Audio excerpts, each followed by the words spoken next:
Hello everyone, welcome to Droid Leopard channel, and in today's video I'm going to show you how to shut down or restart your iPhone 12. Now to shut down your iPhone, all you have to do is press and hold the volume down key and the power key at the same time together. So volume down, power, press and hold, and then you'll see the slider.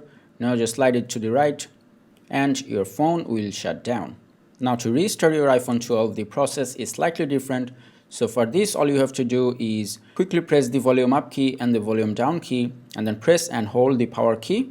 And I'm going to show you now. Volume up, volume down, press and hold the power key. Keep holding until the phone goes black. As you can see here, now let go of the button, and after a few seconds, you'll see the Apple logo will come up and the phone will restart.